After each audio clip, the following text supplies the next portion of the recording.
Selamat pagi sahabat pembelajar, apa kabar? Tentunya luar biasa bukan? Semoga selalu sehat dan selalu bahagia ya. Kita berjumpa kembali di seminar online yang diselenggarakan oleh Indonesia Belajar. Indonesia Belajar adalah sebuah media untuk belajar yang berisi motivasi, inspirasi, dan pengetahuan tentunya dari para narasumber terbaik di Indonesia, hadir dalam platform mobile aplikasi yang sahabat pembelajar bisa langsung download di Google Play Store maupun di Apple App Store, ataupun Anda bisa melakukan follow pada Instagram kami di indonesia_belajar.id ataupun Instagramnya Pak Halim juga di @halimciang. Dan bagi Anda yang memiliki Facebook, Anda juga boleh sekali untuk melakukan like pada Facebook fanpage kami di indonesiabelajar.id dan bisa klik juga di website kita di indonesiabelajar.id. Perkenalkan sahabat pembelajar, nama saya Jessica yang akan membantu seminar online kita hari ini. Saya ucapkan selamat datang bagi Anda yang baru pertama kali hadir di seminar Indonesia Belajar Senin pagi kita. Dan bagi Anda yang belum masuk ke dalam grup WA, Anda boleh sekali juga untuk masuk ke dalam grup WA kita, karena untuk grup WA kita itu nanti akan ada materi juga dari Pak Halim yang akan masuk ke dalam grup tersebut. Bagaimana caranya? Anda bisa langsung tulis saja nomor WA sahabat pembelajar di kolom komentar, nanti kita akan langsung masukkan. Dan seperti biasa ya, setiap hari Senin pagi kita menghadirkan seseorang yang luar biasa. Beliau adalah Bapak Halim Ciang, co-founder of Ray Institute, Center for Fitness Excellence, promotor hidup sehat yang bermisi mengajak, mengedukasi, dan mencerahkan sebanyak mungkin orang untuk hidup sehat lebih awal dalam upaya mewujudkan kualitas hidup lebih baik dan usia harapan hidup lebih lama. Tentunya beliau sudah hadir di tengah-tengah kita sapa terlebih dahulu. Selamat pagi, apa kabar Pak Halim? Selamat pagi Bu Jessica, selamat pagi sahabat pembelajar semua. Syukurlah kabar saya baik, semoga semua dalam keadaan yang baik juga, termasuk Bu Jessica. Amin. Terima kasih Pak Halim sudah hadir. Dan sahabat pembelajar, tema seminar kita hari ini sangat menarik, yaitu adalah persiapan terbaik menghadapi penularan global berikutnya, jika ada. Jadi memang 2,5 tahun yang lalu saat tiba-tiba penularan global itu dideklarasikan, banyak yang merasa tidak siap. Nah, jika ada lagi hal sejenis itu, apa persiapan kesehatan terbaik? Nah, hari ini kita akan bahas bersama-sama dengan Pak Halim, atau bisa disebut juga Coach Halim. Jadi bagi Anda jangan sampai keluar dulu sampai benar-benar selesai, dan bagi Anda yang ingin bertanya, Anda boleh langsung tulis saja pertanyaannya di dalam kolom komentar. Nanti pada saat sesi tanya jawab kita akan bahas satu persatu ya. Dan bagi Anda bahkan apabila ingin langsung berbicara kepada Coach Halim, Anda juga boleh untuk melakukan raise hand. Nanti saya akan persilahkan untuk langsung berbicara kepada Coach Halim. Baik, sahabat pembelajar, tanpa berlama-lama lagi, sepertinya semuanya sudah tidak sabar untuk membahas tema kita hari ini, yaitu persiapan terbaik menghadapi penularan global berikutnya jika ada. Silakan Pak Halim, bagaimana nih penjelasannya? Silakan. Baik, terima kasih Bu Jessica. Saya izin dulu untuk screen share. Ya,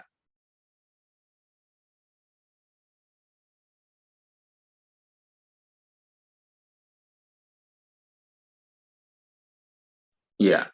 Terima kasih sudah bergabung ya. Sebenarnya kemarin saya ada sharing dikit ya yang lucu. Saya buat a totally different slide, maksudnya a totally different presentation setelah melakukan selama hampir 2 jam. Saya hapus semua, saya ganti yang baru. Persiapan terbaik menghadapi penularan global berikutnya, jika ada. Mengapa saya bilang begitu? Karena saya melihat sudah cukup obvious di mata saya, dan bagi mungkin beberapa sahabat pembelajar yang selama ini mengikuti dari awal keberadaan Zoom seminar topik-topik dari saya, bahwa sebenarnya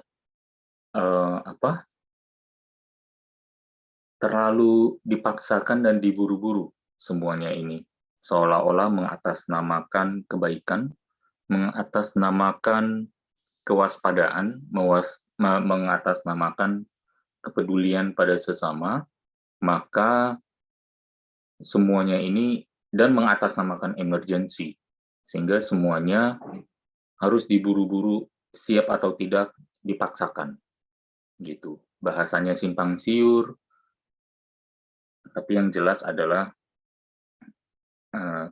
saya kalau menggunakan kata ini jadi ketahuan ya. Yang jelas adalah agendanya terpampang nyata di depan mata. Jadi bagi yang belum bisa melihat agenda tersebut terpampang begitu nyata, get ready ya, be ready to be disappointed. Mengapa saya bilang penularan jika ada? Karena saya merasa solusi yang ditawarkan pun yang mengatasnamakan kebaikan, kepedulian, emergency, dan semuanya itu tidak bisa diulang-ulang. Mau sampai berapa kali yang mau berapa kali kena apa namanya? Kena invasi jarum, mau sampai berapa kali hanya nih satu. Terus kalau ada lagi, mau tambah lagi berapa kali? Karena kalau memang ini satu proyek yang berhasil, proyek global yang berhasil, kalau ada pertama pasti ada kedua. Enak kan? Udah profit, udah ada blueprint-nya, udah ada template kesuksesan dan kekayaannya, dan keberhasilannya, pasti akan terulang. Gitu. Ya, tapi kita nggak perlu bicara tentang semua hal-hal tersebut. Itu yang sebenarnya kemarin saya take out dari presentasi saya. Jadi ini adalah presentasi baru.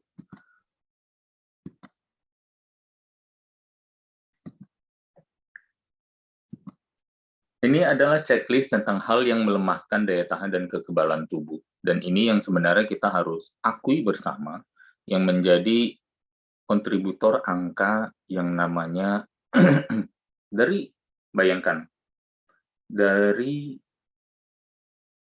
total penderita di dunia,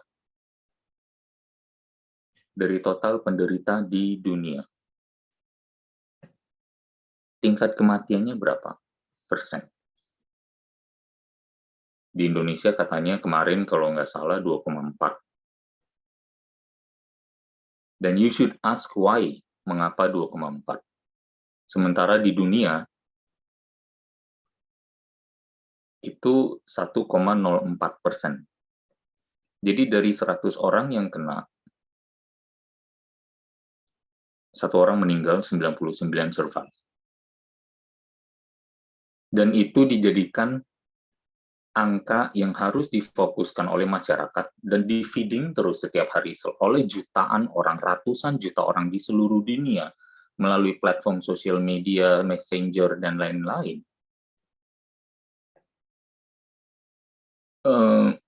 Agar takut.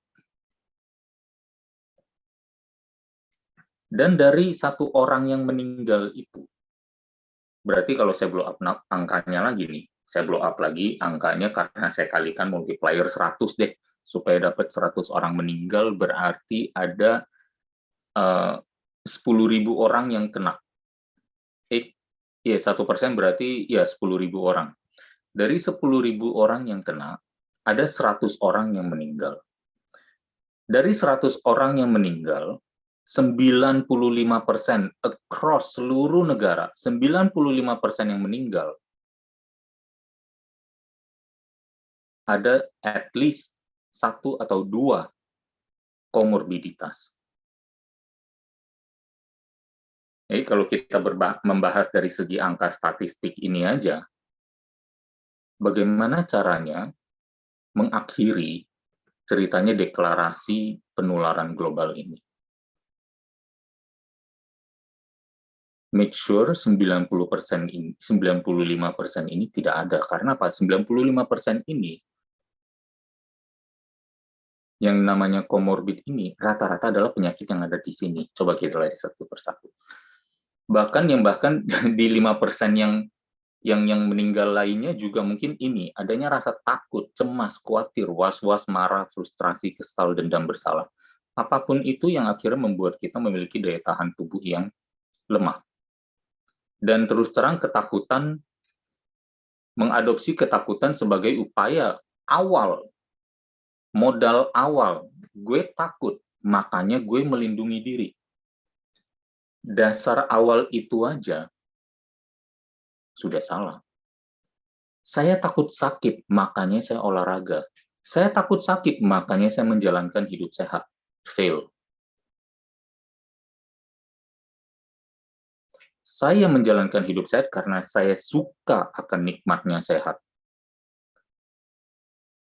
Karena saya tahu enaknya, nyamannya, tenangnya, tentramnya jiwa saya kalau saya dekat dengan sehat. Betapa bermanfaat dan produktifnya hidup saya. That you will succeed. Karena dari situlah kita menjalankan, karena kita mengetahui arti dan makna dari pola hidup sehat itu, dan memiliki kesehatan untuk waktu yang lebih lama, maka kita akan menjalankan setiap kebiasaan itu dengan senang hati. Sementara kalau kita bilang, saya menjalankan pola makan ini, entah itu intermittent fasting, entah itu food combining, entah itu apapun juga, pola makan berdasarkan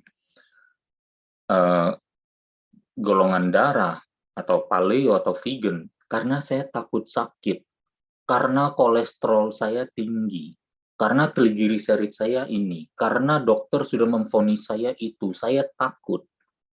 Dan menjalankan semua kebiasaan baru itu akan berdasarkan ketakutan, perlawanan hati, tidak pernah akan bisa dilakukan dengan senang hati.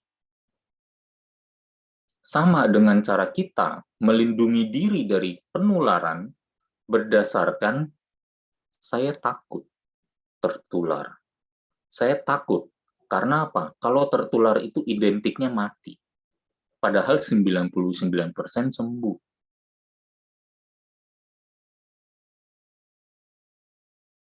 Think again. Ya. Terus yang kedua adalah pola dan kebiasaan hidup tidak sehat yang menghasilkan peradangan, inflamasi, buruknya sensitivitas insulin, penumpukan lemak, kemerosotan kekuatan dan massa otot. Buruknya sirkulasi juga. Ya. Berarti apa? Tidak aktif bergerak, tidak berolahraga. Tapi banyak loh yang berolahraga tapi tapi meninggal enggak. Enggak. Gitu. Yang ada adalah yang ceritanya brandingnya berolahraga tapi ternyata ini meninggal, ada underlying-nya lagi. Kita tidak mengenal orang itu. Apakah orang itu dekat dengan pola-pola yang lain? Hanya satu aja yang dia lakukan tidak membuat dia serta merta langsung sehat. Scan the whole lifestyle before we even say anything. Maksudnya di sana. Ya, paparan pada toksisitas, misalnya makanan olahan, makanan rekayasa genetik, pestisida dan insektisida, ya, polusi dan polutan. Polutan maksudnya yang ada dalam lingkungan kita, ya. Jadi misalnya seperti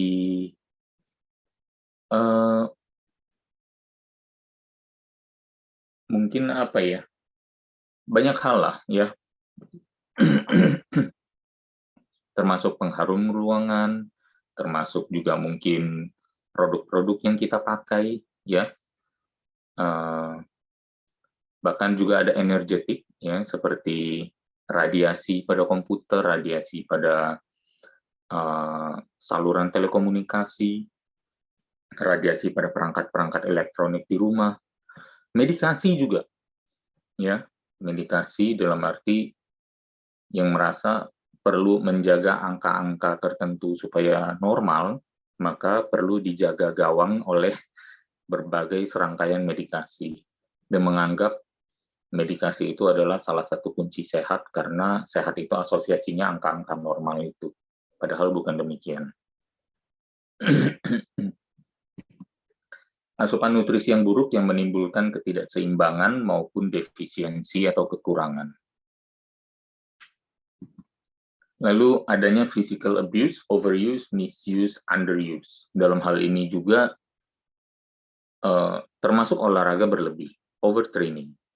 Jadi kalau misalnya ada atlet atau apa, hati-hati, jangan kembali lagi di scan lifestyle-nya dan diketahui juga sebenarnya seberapa sehat sebenarnya atlet itu. Gitu ya. Hati-hati dengan overtraining, hati-hati juga sebenarnya trainingnya cukup tapi under recovering. Jadi a lot of these things yang kita take for granted, yang kita bahkan tidak terlalu pedulikan, ternyata memiliki impact yang besar akan melemahnya daya tahan dan kekebalan tubuh. Nah, ini adalah ternyata hal-hal ini adalah resep pasti untuk apa? Satu, munculnya penyakit degeneratif, terutama jantung, stroke, diabetes, kanker, yang mengkontribusikan pada 70% kematian manusia modern. Dan ternyata mengkontribusikan lebih kurang 95% komorbiditas itu. Secara nyata dan drastis menurunkan actual lifespan dan quality of life. Bayangkan ya, kalau misalnya kita berbicara tentang ini, banyak yang langsung menyalahkan, oh genetik, keturunan. Not so. Ya, karena apa? Ini adalah highly preventable karena berasal dari kebiasaan hidup yang bisa diubah. Kalau bisa diperbaiki, diubah menjadi lebih baik, dihindari kebiasaannya, dikurangi, ditinggalkan, kemudian adopt new lifestyle, berarti preventable. Bayangkan banyak yang berarti mengalami hidup yang lebih pendek dengan kualitas hidup yang lebih buruk, padahal mereka adalah orang-orang penting yang mungkin bisa bermanfaat lebih banyak dalam hidupnya apabila umurnya lebih panjang. Tapi they eventually leave the world, padahal mereka memiliki kemampuan untuk make the world a better place. Hanya gara-gara mereka kurang sehat. Orang-orang baik. Ya sayang. Serta munculnya berbagai gejala kesakitan, disease, disabilities, and dysfunctions. Ya, GERD, autoimmune, asam urat, penuaan dini, gangguan ereksi, osteoartritis, rematik, osteopenia, ya, pengeroposan tulang akibat penuaan, tekanan darah tinggi, gangguan tidur, penyakit kulit, gangguan kulit, ya, dermatitis atau apapun juga ruam-ruam yang aneh gitu ya, rambut rontok, PMS, pengapuran dan pengeroposan dan lain sebagainya. Jadi hati-hati gitu. Tapi saya nggak mau fokus terlalu lama di menganalisa kegelapan. We all know that. Ya, dan kita tahu sebenarnya PR-nya masih panjang karena justru 95% itu yang meninggal dan akhirnya data meninggalnya dimanfaatkan. Udah meninggal masih dimanfaatkan loh untuk menakut-nakuti yang hidup. Kalau itu nggak kejam, saya nggak tahu apa lagi. Jadi hati-hati dalam menyebarkan statistik itu karena kita bisa jadi terjerumus ke dalam perilaku itu ya. Jadi yang perlu dilakukan adalah the other side. Fitness, kesehatan, seperti yang saya bilang berkali-kali, ya kita ada 4 tingkatan. Ada bugar, ada sehat. Ini ada sehat di kedua paling tinggi. Sehat menjadi modal untuk bisa ke bugar. Sehat, ini bugar. Sakit, mati. Hanya sesederhana itu. Kalau kita lagi di sehat, dan kita tidak melakukan apapun, ternyata adalah kita ada di sini. We do nothing. Ya, kita akan pasti kesehatannya terkuras, tinggal waktu tunggu aja untuk datang kita akhirnya divonis sakit. Oh, you do something about it dengan senang hati, dengan tepat pengetahuan, dan dengan konsistensi. Senang hati, tepat pengetahuan, dan konsistensi. Then you bring yourself to fit. Semakin kita naik ke atas, menjadi bugar, semakin jauh kita dari sakit dan mati. Semakin jauh kita dari disfungsi, disabilities, and dysfunctions. Disease, disabilities, and dysfunction.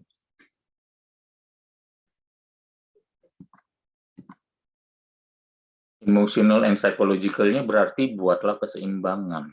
Dalam arti, kalau happy, ya nggak usah terlalu happy. Karena kalau kita masih seperti bola yang ibaratnya pantulannya tinggi, maka kita berarti juga kalau jatuh, jatuhnya sakit. Gitu. Jadi dengan memiliki yang namanya emotional balance, jadi happy, nggak terlalu happy, kalau sedih, ya nggak terlalu sedih. Kemudian ketulusan tanpa pamrih, itikat untuk hidup sehat. Itikat untuk bahkan dalam berbagai usaha, ya dalam berbagai kegiatan. Jadi maksudnya ekspektasi, kadang kan suka bilang ya, kunci dari hidup yang tidak bahagia adalah banyaknya kekecewaan, kegagalan, atau kekecewaan, rasa sedih dan kecewa. Nah, bayangkan kalau rasa sedih dan kecewa itu mengisi kehidupan kita, makanya hidup kita dikatakan tidak bahagia. Nah, bagaimana supaya kesedihan dan kekecewaan itu berkurang? Ya, pada dasarnya adalah mengapa kesedihan dan kekecewaan itu muncul? Karena adanya ekspektasi yang terlalu tinggi dan kenyataan yang begitu rendah. Sudah berkali-kali pengalaman dalam hal ini, mengapa tidak kita turunkan ekspektasi kita supaya bukan cita-cita loh, ekspektasi. Kita melakukan yang terbaik tanpa pamrih. Masalahnya adalah kita melakukan yang terbaik dengan harapan, dengan ekspektasi hasil terbaik juga yang kita raih. Maksudnya di sana, ya ada ketulusan tanpa pamrih di sana. Kita jadi mudah untuk dibikin happy. Kita tidak sulit, ya kita menentukan syarat yang berat untuk dibikin tidak happy. Gitu. Kemudian melatih jarak antara pikiran dan perasaan. Kerap kali pikiran kita begitu cepat menguasai perasaan. Mungkin ada saatnya kita perlu melatih, ada baiknya untuk kita melatih bahwa apapun pikiran yang muncul, perasaan tidak terganggu dulu. Sehingga ada jarak dan membuat kita link dan sadar ini pikiran baik atau tidak untuk saya, nyata atau tidak, apa dampaknya kalau saya membiarkan pikiran hasil dari pikiran ini memunculkan perasaan yang tidak menyenangkan. Nah, hal-hal seperti itu coba kita buang dulu. Atau kita perbaiki dulu internal management kita di dalam itu. Dan pada saat yang sama juga pola dan kebiasaan hidup sehat yang menghasilkan regenerasi, perbaikan sirkulasi, autofagi, detoksifikasi, sensitifnya insulin, penurunan lemak, kenaikan kekuatan dan massa otot, latihan beban dan atau aerobik. Ratusan manfaat hanya dengan melakukan itu, satu kegiatan. Saya harus mulai dari mana? Bahwa latihan beban dan aerobik itu memunculkan nitric oxide, dan nitric oxide di dalam tubuh produksinya bagus, sehingga akhirnya ternyata, dan dalam studi yang sering sekali banyak sekali studi yang saya munculkan, salah satunya adalah nitric oxide menjadi senjata utama dalam membunuh virus.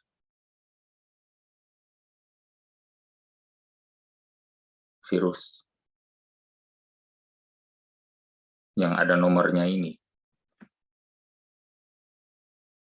Sampai ke patroli sistem kekebalan tubuh yang lebih baik, sampai ke oksigenasi darah dan otak, sampai ke terbentuknya stem cell, sampai ke perbaikannya keseimbangan hormonal. Semuanya simply by working out.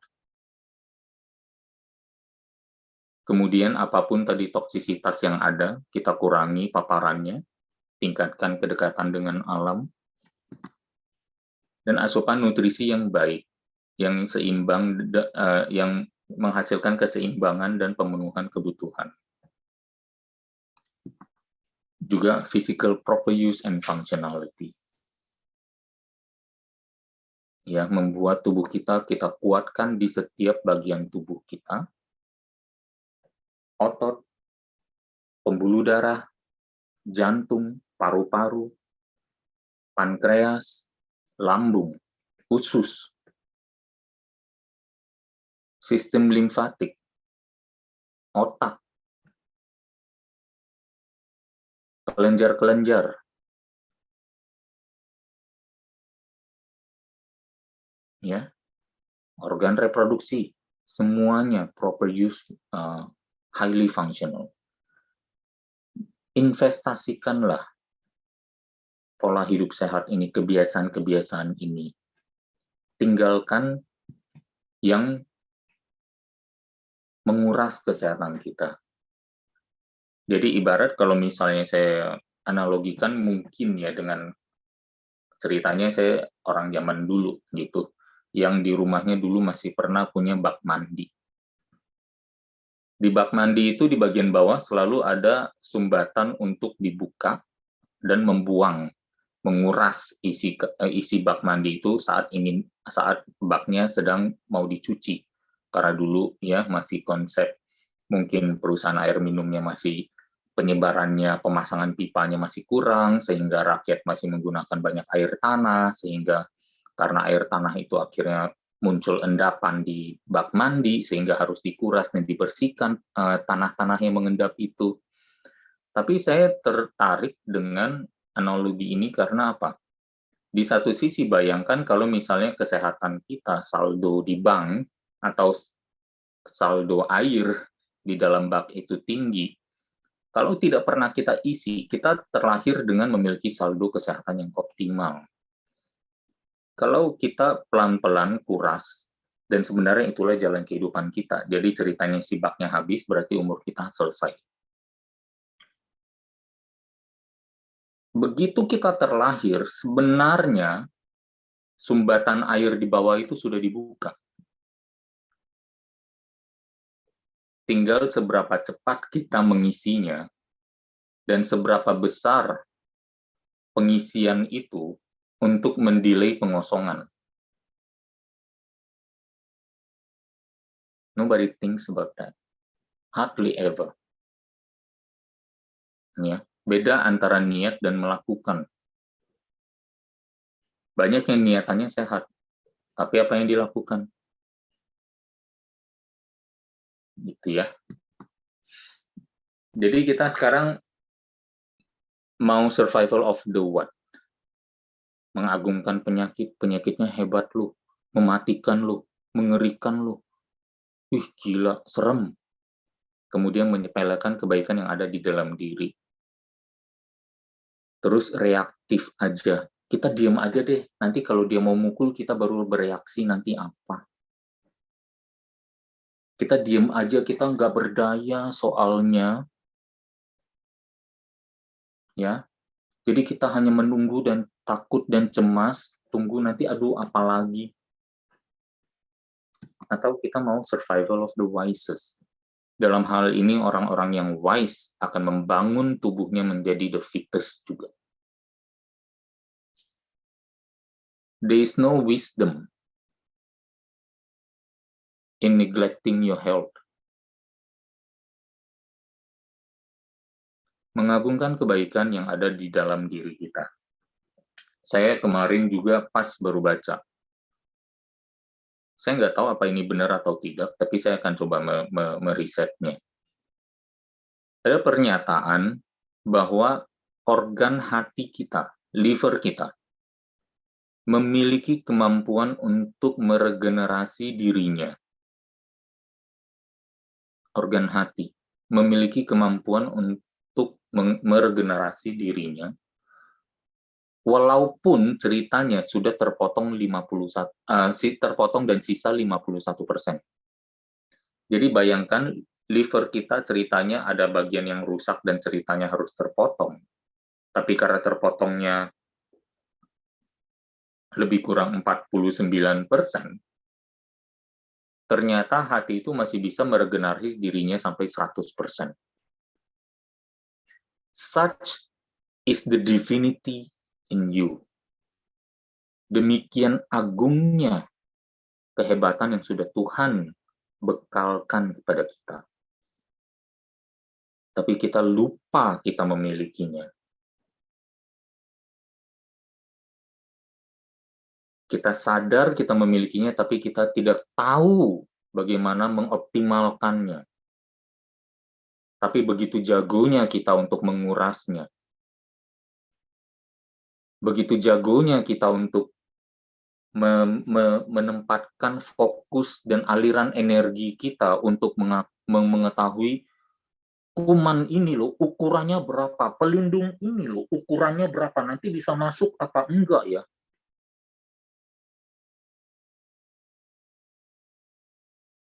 Terus suntikan ajaib itu efektivitasnya berapa persen ya dihafal. Lalu kemudian setelah harus ada tambahan atau update supaya di aplikasinya tetap hijau, combo mana ya yang menghasilkan yang terbaik persentasenya? Pinter banget masyarakat kita begitu. Seolah-olah itu adalah satu-satunya kebenaran yang ada. As if it was the only truth, the one and only truth, and no other truth. Are you sure? Sudah belajar belum tentang kekebalan tubuh manusia made by God?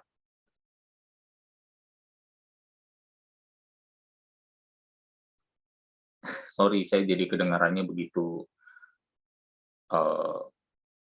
angry, ya.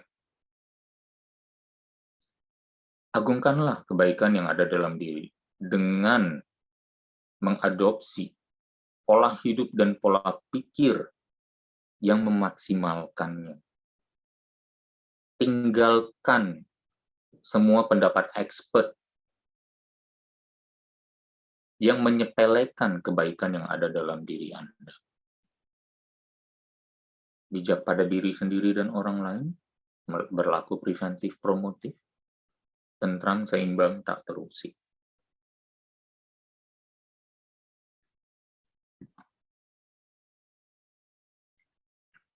Saya pernah menganalogikan ini, slide ini juga pernah muncul.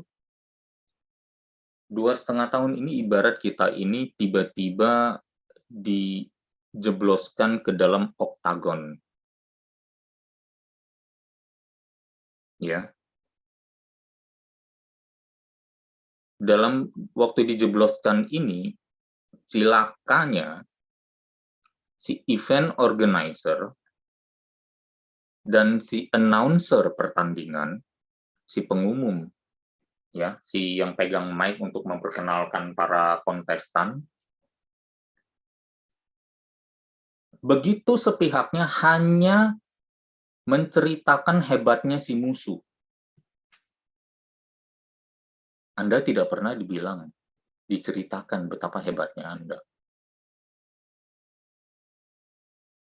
Tiba-tiba dijebloskan, lalu dibilang hebatnya ini, berjuta-juta kali. Padahal, bisa kebayang nggak betapa lucunya kita kalau kita mendengar ini. Kalau hebat, ibaratnya 100 kali bertanding. Kalau kata Sun Tzu, 100 kali bertanding, 100 kali menang. 100 kali berperang, 100 kali menang. Itulah hebat. Nah, ini 100 kali bertanding, 99 kali kalah, sekali menang. Terus itu dibuat narasinya adalah kehebatan, keberbahayaan dari lawan kalian. Apa mentalitas Anda waktu masuk ke dalam arena itu? Takut, panik, tidak punya strategi. Akhirnya apa? Takut dipukul, takut kena tendang, ngeri akan kesakitan dari dipukul dan ditendang itu, akhirnya hanya berusaha menghindar. Karena ketakutan, jagonya nggak muncul. Lupa kalian memiliki tangan dan kaki yang sama untuk melawan balik. Akhirnya apa? Selalu jaga jarak, mengurung diri, menghindar, dan sibuk sambil lari, sambil mengenakan pelindung. Pertanyaannya, kalau nggak pernah melawan balik, dalam keadaan takut, sistem defense Anda juga turun. Tidak pernah berani menyerang balik. Kerjanya kabur melulu. Atau bahkan mengunci diri, memasung diri. Berapa probabilitas menang Anda? Don't you see bahwa kalian ini di-set up untuk fail dan kalah oleh si penyelenggara pertandingan?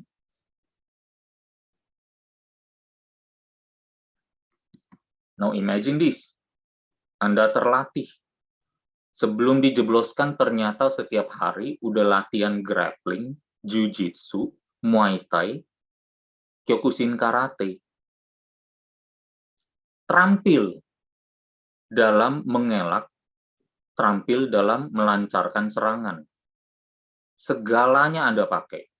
Kepala, bahu, siku, tinju, lutut, kaki.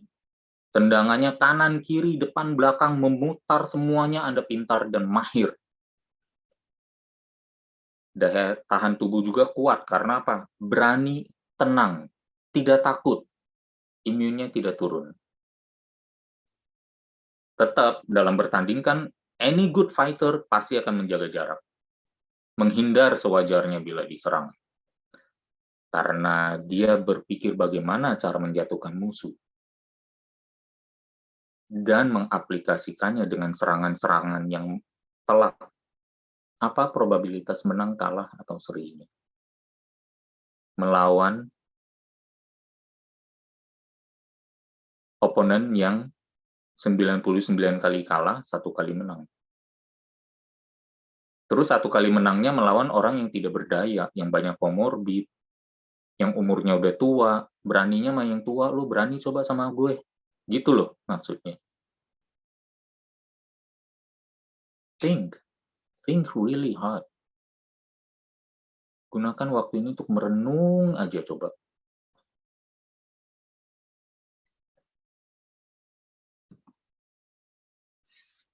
Sun Tzu juga bilang, tadi saya sampaikan ya,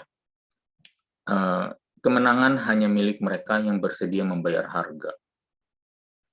Mungkin konotasinya perlawanan hati.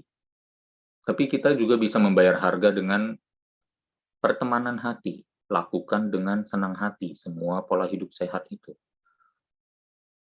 Lakukan juga dengan senang hati, menghindari kebiasaan hidup lama yang menguras kesehatan.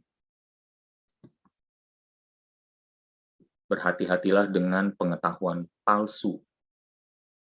Ia lebih berbahaya daripada ketidakpedulian. Bayangkan betapa lemahnya kita apabila sudah lalai atau ignore menjalankan tanggung jawab memelihara pikiran dan tubuh ini. Kita menjadi manusia naif dengan ilmu yang tidak relevan, terjerumus dalam pengetahuan yang salah yang melemahkan hati, menciptakan realita yang keliru, tapi merasa nyaman karena berada di sisi mayoritas. Kebenaran semu yang didasari modus mencari keuntungan dari ketakutan dan niat baik Anda.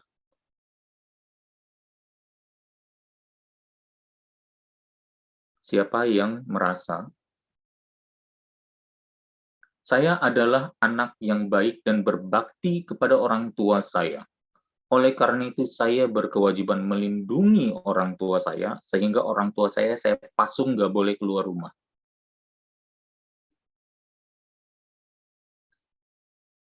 Saya lebih baik memelihara, menjaga agar mereka tidak tertular dengan memutus tali silaturahmi dengan kerabat dan keluarga.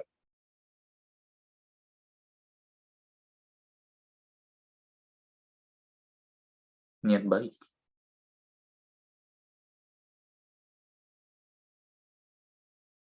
Saya adalah orang baik, makanya saya antri.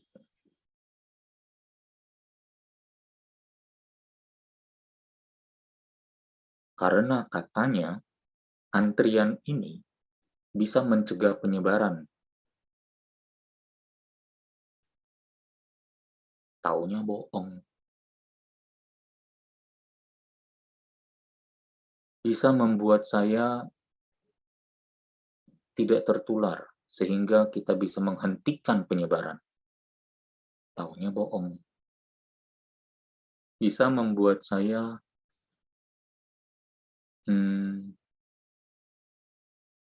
kalau tertular,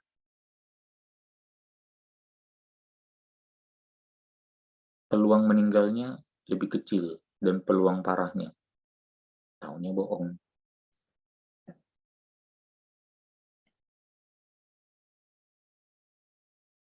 Semua dari diri kita dieksploitasi.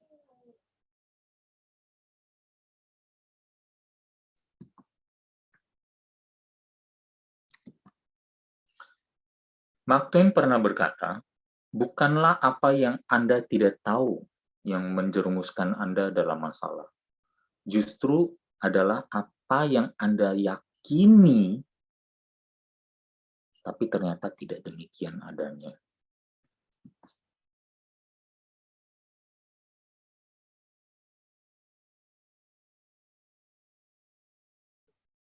Duh, saya ketutup lagi nih.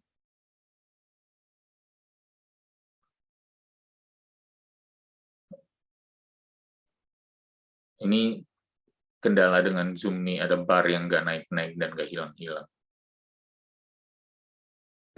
Mungkin ya, saya tulis di sini, alangkah tenangnya, indahnya, dan bebasnya hidup apabila memiliki pemahaman yang benar akan pola hidup sehat, pengetahuan yang tepat, dan aplikasi yang konsisten. Ya, yang tadi saya katakan, melakukan dengan senang hati pengetahuan-pengetahuan yang tepat arah secara konsisten. Melahirkan calm confidence untuk mengatasi rintangan, tantangan, ancaman yang muncul sepanjang perjalanan hidup kita. Kita tercerahkan, tahu pasti kebenaran yang sesungguhnya. Karena apa? Kita praktek. Kita sudah mengalaminya. We know for sure, but it is so.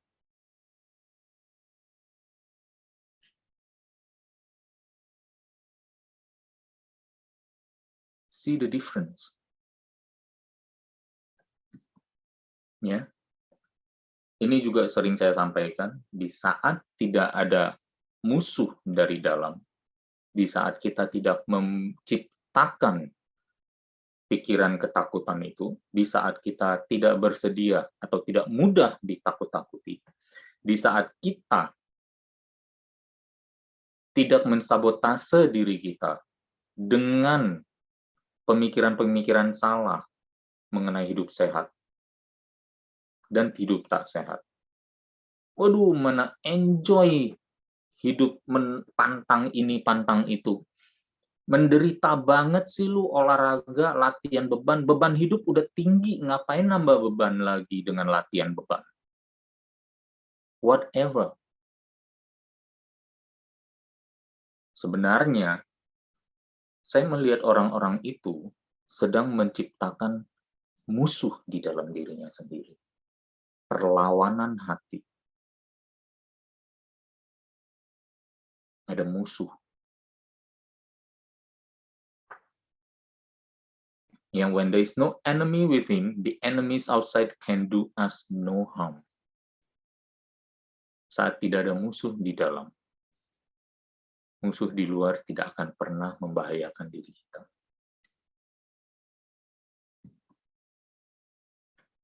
Ini ada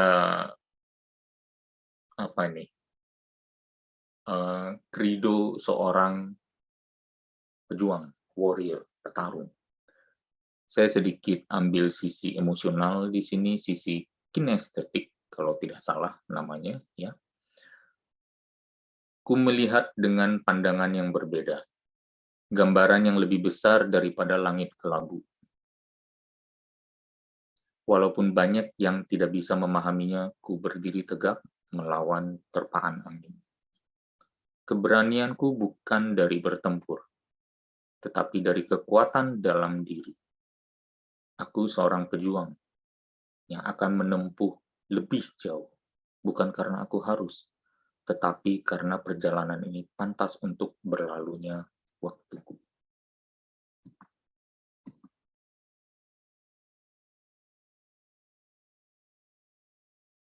Ku tahu diriku berbeda, berdiri di tengah keramaian jalan. Ku tahu indahnya kejayaan, karena telah kurasakan getirnya kekalahan. Aku seorang pejuang. Mereka bilang aku berjalan tenang tanpa gentar. Meskipun terlatih untuk menyakiti, tetapi itikadku demi perdamaian. Dunia akan datang dan pergi, tetapi jalan yang berbedalah yang akan selalu kupilih. Tak peduli menang atau kalah, jalanku takkan pernah menyimpang.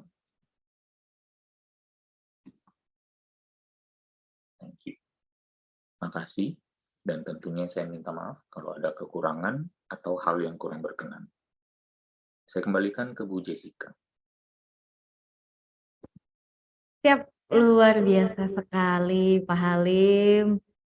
Terima kasih atas pencerahannya ya Pak Halim. Ternyata tidak hanya tentang pencerahan, tapi quotes-nya itu juga sangat bagus-bagus sekali. Nah, saya akan ingatkan kepada sahabat pembelajar bagi yang belum masuk ke dalam grup WA, boleh sekali untuk memberikan nomor WA sahabat pembelajar di kolom komentar. Nanti kita akan langsung masukkan ke dalam grup karena materi Pak Halim nanti akan langsung masuk juga ke grup tersebut. Dan saya akan ingatkan juga kepada sahabat pembelajar bagi yang belum subscribe di YouTube-nya kita, itu boleh sekali untuk subscribe di YouTube kita, karena nanti video ini pun juga nanti kita akan masukkan ke dalam YouTube-nya kita, yaitu Indonesia Belajar Official. Nah, jangan lupa juga untuk melakukan subscribe pada YouTube-nya Pak Halim ya, @halimciang. Oke, baik, kita akan mulai sesi tanya jawabnya. Bagi sahabat pembelajar yang ingin bertanya, boleh sekali untuk memberikan pertanyaannya di kolom komentar, nanti kita akan bahas satu persatu. Nah, ini sudah ada pertanyaan dari Ibu Citra, saya akan bacakan. Halo Coach Halim, terima kasih ya Coach atas pencerahannya. Saya izin bertanya, apakah kebanyakan berolahraga itu dianggap tidak baik? Atau apakah ada efek samping tertentu apabila terlalu banyak berolahraga? Dan Coach, apabila saya terlalu push mengangkat beban dan pada akhirnya pegal sekali dan keseleo, apakah harus berhenti mengangkat beban? Silakan Pak Halim. Iya, baik Bu Citra, terima kasih pertanyaannya. Kebanyakan olahraga itu sebenarnya kasus yang lebih langka daripada kurangnya istirahat atau kurangnya pemulihan. Pemulihan itu ada 3 elemen ya, yang kita perlu ketahui dalam pola hidup sehat, yaitu adanya olahraga teratur, nutrisi teratur, dan istirahat teratur. Nah, olahraga itu kalau misalnya kelebihan ya hanya satu faktor, kelebihan olahraga. Tapi mungkin sebenarnya nutrisi dan istirahatnya bagus. Nah, ini yang harus kita jelaskan definisinya. Nutrisi istirahat bagus, olahraga kelebihan, sehingga namanya overtraining. Tapi, kesannya olahraga cukup aja bisa kelebihan gara-gara ininya jelek, nutrisi dan istirahatnya. Berarti artinya apa? Ada satu sisi lain, di other side of the coin yang namanya under recovering. Nah, under recovering ini yang kadang kita suka lupa ada. Lebih mungkin nggak kita olahraganya cukup seminggu 4-5 kali, tapi ternyata, dan masing-masing lebih kurang hanya setengah jam sampai 1 jam, tapi ternyata di pola makan dan di istirahatnya kita bolong-bolong. Lebih mungkin ini yang sebenarnya namanya under recovering tadi. Jadi, apakah benar seseorang itu kebanyakan olahraga, atau sebenarnya dia cukup, atau belum mendekati kebanyakan, tapi di sininya udah bolong, nutrisi dan istirahatnya. Jadi harus dilihat dari perspektif itu supaya bisa mengevaluasi. Kalau terlalu push mengangkat sampai akhirnya pegel dan keseleo, ya itu berarti bukan salah olahraganya, tapi salah yang menjalankan. Kembali lagi, satu elemen yang sangat penting di sini adalah pengetahuan yang tepat. Ya, melakukan sesuatu konsisten di hal-hal yang salah juga nggak dapet. Ibaratnya, ini hanya contoh analogi. Ya, ada seorang guru besar dalam peradaban manusia pernah mengatakan, apa yang saya ajarkan kepada kalian untuk pencerahan, untuk menjadi tercerahkan, untuk menjadi enlightened.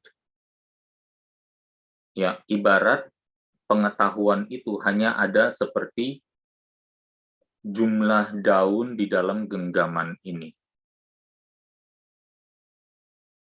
Ada banyak pengetahuan lain di dalam layaknya jumlah daun di hutan ini. Di dalam hutan ini, jumlah daunnya banyak, tetapi yang Anda perlukan untuk menjadi tercerahkan hanyalah satu jumlah daun di satu genggaman tangan saya saja. Berarti the right knowledge itu gold yang sangat berharga. Ya, melakukan dengan senang hati hal-hal yang salah dengan konsisten, kan nggak dapet. You lost the equation. Melakukan dengan senang hati hal-hal yang tepat, the right knowledge, secara konsisten, baru dapet. Ya, tapi kalau misalnya cedera sudah terjadi, berarti sebaiknya dihentikan dulu, jangan dibuat tambah parah. Tapi pada saat yang sama, jangan pernah kita masuk ke dalam sesi olahraga itu dengan mentalitas kurang tahu, lalu kita menjalankan sampai forsir. Kalau kita ragu ini benar atau tidak, setidaknya kita nggak harus push sampai sejauh itu. Demikian mungkin dari saya, Bu Citra. Semoga terjawab. Terima kasih atas jawabannya, Pak Halim, Ibu Citra, semoga terjawab dan apabila terdapat, pertanyaan lainnya boleh langsung tulis saja di kolom komentar ya. Baik, kita akan lanjut ke pertanyaan berikutnya, yaitu ada dari Ibu Erlin. Thank you Coach Halim, sedih dengan informasi keliru yang sudah masuk di bawah alam sadar masyarakat. Terima kasih apa yang disampaikan barusan mempersiapkan kita untuk tahun-tahun ke depan. Ini sebenarnya bukan pertanyaan tapi pernyataan ya. Terima kasih juga Ibu Erlin atas komentarnya. Nah, ini juga ada komentar dari Ibu Naomi. Thank you Coach buat pencerahannya hari ini. Dan informasi keliru yang ada di pandangan masyarakat yang melemahkan betapa agungnya tubuh kita. Thank you Coach buat masukan-masukannya. Terima kasih juga Ibu Naomi. Oke, jadi sahabat pembelajar apabila masih ada pertanyaan boleh langsung tulis saja di kolom komentar ya. Nanti kita akan bahas. Nah, ini saya akan jawab pertanyaannya Bapak atau Ibu Pinkan.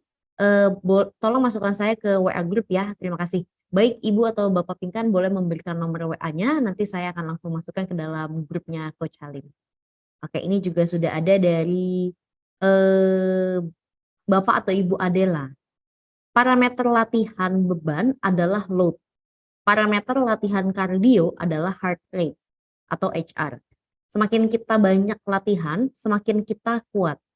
Saya perhatikan semakin lama itu butuh speed semakin cepat untuk mencapai target HR. Ini bagaimana mensiasati latihan kardio? Apakah kita harus terus menambah speed? Terima kasih Ibu atau Bapak Adela, silahkan Pak Halim. Iya, terima kasih Bu Adela. Bu Adela salah satu alumni Ra Institute dengan nilai yang sangat baik. Ini pertanyaan yang cukup teknis ya. Selamat sebenarnya yang saya mau highlight di sini justru adalah satu, yaitu saya perhatikan semakin lama butuh speed semakin cepat untuk mencapai target heart rate. Di dalam kalimat ini sebenarnya tersembunyi progres yang sudah diraih Bu Adela, bahwa tantangannya harus ditingkatkan untuk mencapai heart rate yang sama seperti dulu. Berarti untuk bisa mencapai parameter yang sama aja diperlukan usaha yang lebih besar. Udah ada progres maksudnya, ya. Jadi di sanalah progres yang sudah didapatkan dari badan. Jadi selamat. Bagaimana cara menyiasatinya? Berarti sebenarnya kalau, heart rate-nya di bawah tinggi, kalau memang dirasa perlu, ya kuat, kemudian kegiatan olahraganya yang dipersingkat, di kardionya. Jadi di satu sisi, ini contoh ya, berarti heart rate-nya di bawah tinggi, seperti setinggi dulu yang kita inginkan, tapi dulu kan harus lama, nah sekarang berarti lebih singkat, ya. Atau di zigzag dengan interval training. Jadi lanjutannya untuk bisa terus berlatih kardio atau memperkuat kardio, mungkin bukan lagi di eee, bertemu dengan target heart rate, tapi lebih kepada either di interval training, ya high intensity, medium to high intensity interval dengan waktu yang singkat, atau satu lagi mungkin di bawah sedikit lebih tinggi, misalnya target heart rate-nya kalau yang ingin dicapai itu ada 80%, coba dibawa ke 70 aja tapi dipertahankan lebih panjang. Jadi ada 2 cara, interval singkat atau menentukan satu detak jantung yang masih relatif aman tapi ditarik sedikit lebih panjang. Kira-kira itu 2 yang mungkin bisa membantu gitu. Kita tidak harus bertahan terlalu lama juga kalau kita sudah di level fisik yang sudah sangat bugar. Ya, misalnya bisa dicek dengan waktu Bu Adela bangun pagi tanpa dikagetkan oleh dikagetkan oleh alarm atau tanpa dikagetkan oleh mimpi terjatuh dari gedung gitu ya.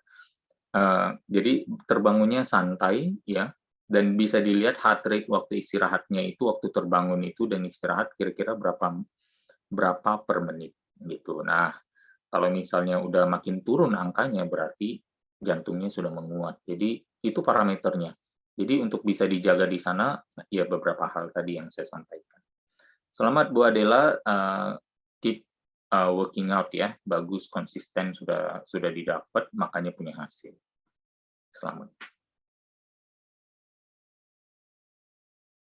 Terima kasih atas jawabannya Pak Halim, semoga Ibu Adela terjawab ya, dan apabila masih ada pertanyaan boleh sekali untuk memberikan pertanyaan di kolom komentar.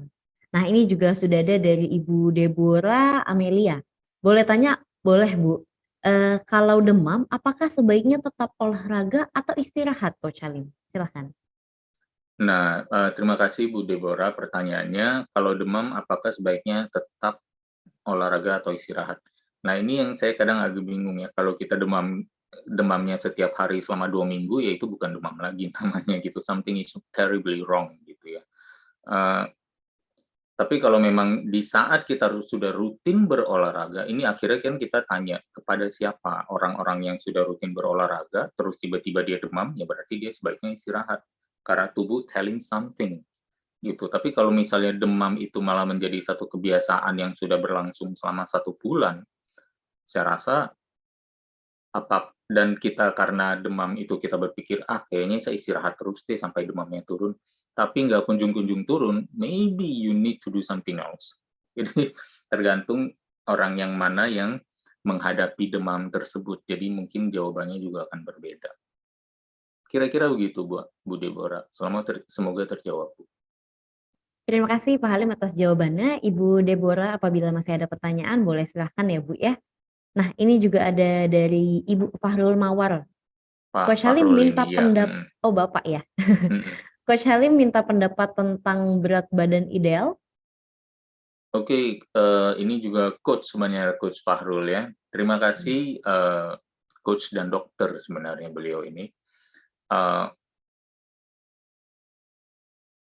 Berat badan ideal, pertama, ideal itu menurut siapa? Gitu ya, karena akhirnya idealnya itu sangat-sangat subjektif gitu ya. Tapi kalau kita mau menggunakan ceritanya for the general population, katakan ada yang bilang BMI. BMI itu katanya untuk orang Asia, BMI adalah body mass index. Rumusnya adalah berat badan dalam kilo dibagi tinggi badan dalam meter dipangkat 2. Kemudian hasilnya adalah antara 18 sampai 24 itu katanya ideal. Kemudian 24 ke 26 itu adalah overweight, 26 ke atas adalah obesitas gitu. Eee, itu kurang akurat kalau berdiri sendiri, BMI. Karena apa? Mengeneralisasikan orang bahwa yang tinggi dan berat badannya sama pasti memiliki status medis yang sama atau kondisi kesehatan yang dianggap sama, padahal tidak. Dua orang dengan tinggi dan badan yang sama, komposisi tubuhnya, kadar lemak, dan komposisi ototnya bisa saja berbeda. Dan the largest probability adalah orang yang memiliki otot lebih banyak dengan lemak lebih rendah pasti lebih sehat daripada orang yang memiliki lemak lebih banyak dan otot lebih sedikit dengan tinggi dan berat badan yang sama. Kalau mau digabungkan keduanya boleh nggak? Saya rasa bagus. Mungkin secara umum 18 sampai 21 cocok untuk wanita, 21 atau 22 sampai 24, 25, 26 mungkin cocok untuk pria, dengan catatan kadar lemaknya lebih rendah. Di mana kalau pria mungkin baiknya di bawah 15%, kalau wanita baiknya di bawah 22 lah, katakan. Ya. Jadi beberapa hal tersebut yang perlu kalau body mass index mau digabung dengan komposisi badan, komposisi fisik, dan akhirnya didapat satu happy medium, ya itu boleh juga. Ya, tapi kalau kita mau bilang idealnya ternyata standar kita tinggi seperti misalnya kita menilai seorang atau kita menempatkan standar tertinggi ideal itu adalah seorang yang binaragawan natural yang alami, ya, dengan tinggi berat badan berapapun, tapi kadar lemaknya ada di bawah 10% atau ya lebih kurang 10%, jadi bagus-bagus aja gitu ya. Tapi saya rasa mungkin di BMI 25, 26, kalau bisa kadar lemak di 10% itu udah luar biasa, udah keren banget. Udah Herculean, udah di level mungkin hampir setara dengan Henry Cavill yang menjadi Superman. Ya, kira-kira seperti itu. Thank you Coach dan Dr. Fahrul. Ayu. Terima kasih Pak Halim atas jawabannya, dan semoga Pak Fahrul atau Coach Fahrul, dapat terjawab ya. Nah, ini, juga sudah ada beberapa komentar dari Ibu Deborah. Terima kasih Coach, berarti sudah terjawab ya Ibu Terima Deborah ya, kasih. terima kasih. Nah, ini juga ada dari Ibu Adela. Terima kasih Coach Halim, saya coba tipsnya hari ini. Terima kasih juga Ibu Adela, semangat untuk mencoba tipsnya ya. Dan ini juga ada dari, Pak Agung, saya akan bacakan. Halo Coach, apa kabar? Saya mau tanya, apakah latihan beban itu dapat membantu penyembuhan skoliosis? Terima kasih atas pertanyaannya Pak Agung, silahkan Coach Halim. Iya, baik Pak Agung, terima kasih. Saya akan sedikit kontroversial di sini karena tubuh manusia memiliki kemampuan yang luar biasa. Kalau misalnya liver saja yang sudah dipotong bisa tumbuh lagi sampai 100%, ya berarti tubuh manusia itu yang memiliki domain untuk mengatakan mengklaim kesembuhan. Jadi kalau ditanya kalau skoliosis itu bisa tubuh manusia bisa sembuh dari skoliosis enggak? Saya jawab bisa.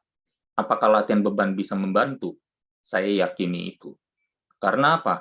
Skoliosis kalau didiamkan kemungkinannya cuma satu, tambah buruk. What other choice do you have? Ada pilihan lain nggak? Saya rasa nggak banyak ya. Apalagi skoliosis berhubungan dengan tulang dan tulang berhubungan dengan otot.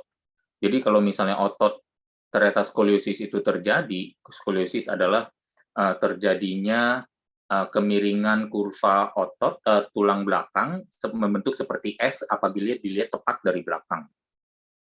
Ya, kalau itu kondisi tersebut terjadi karena ketidakseimbangan rata-rata adalah ketidakseimbangan kekuatan otot kanan dan kiri, atas dan bawah. Dan latihan beban yang sifatnya menyeimbangkan kanan dan kiri kekuatan itu dan atas dan bawah, karena kita melatihnya secara menyeluruh. Would you have better chance? Yes. Karena apa? Anda beraliansi dengan kemampuan sembuh tubuh Anda sendiri. Karena siapapun itu beraliansi, bersekongkol, bersekutu dengan kemampuan sembuhnya yang luar biasa.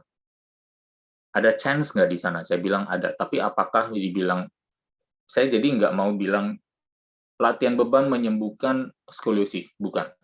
Ya, tapi membantu karena ada faktor pendukung lain adalah kita memanfaatkan kemampuan pulih tubuh manusia yang luar biasa.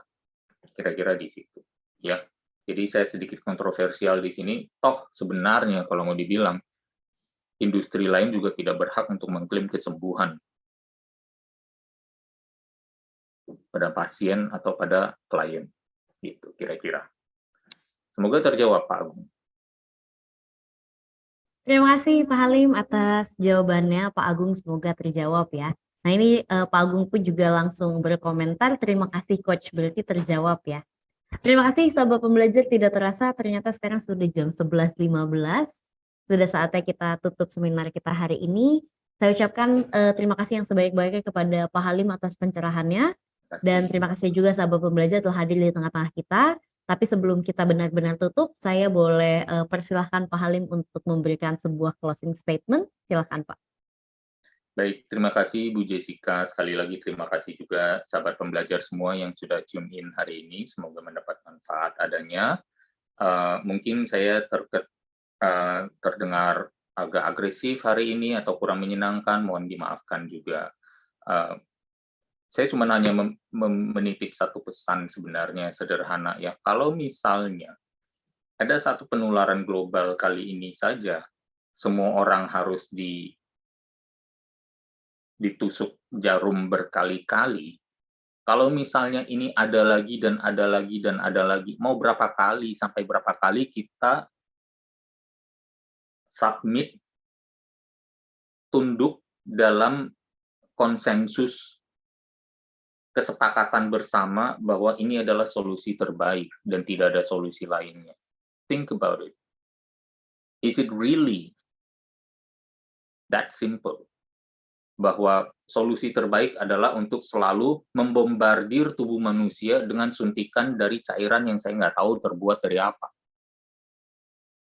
Sekarang saya tanya aja, siapapun yang ceritanya mengetahui efektivitas, ini berapa persen, itu berapa persen, kalau dikombo jadi berapa persen. Saya tanya aja, satu ingredient di dalam cairan itu apa? Sebutkan 2 atau 3 deh. Atau tahu kira-kira berapa total ingredient di dalam? Ada solusi 20 aja, tahu nggak kira-kira satu persatu? Kita beli barang aja, yang makanan proses, kita putar ke belakang untuk lihat ingredients-nya. Sekarang siapa yang di sini langsung melihat ingredients dari produk itu? Nggak ada dan langsung dimasukkan ke dalam tubuh. Mau berapa kali kayak begitu? Ya, kita bisa bilang bahwa orang yang belanja tanpa melihat label nutrisi dan ingredients adalah konsumen yang bodoh. Saat kita mengatakan itu, kita sendiri menerapkannya juga dong sebagai masyarakat. Alangkah menyedihkan. Is that the right way? Is that the best way? Is that the wisest way? Ya, my calling for healthier lifestyle itu benar-benar cannot be any more clearer today. Semoga bisa semakin menyadarkan kita, ya, atau bagi yang masih ragu, ya semoga ini momen untuk turn this around ya.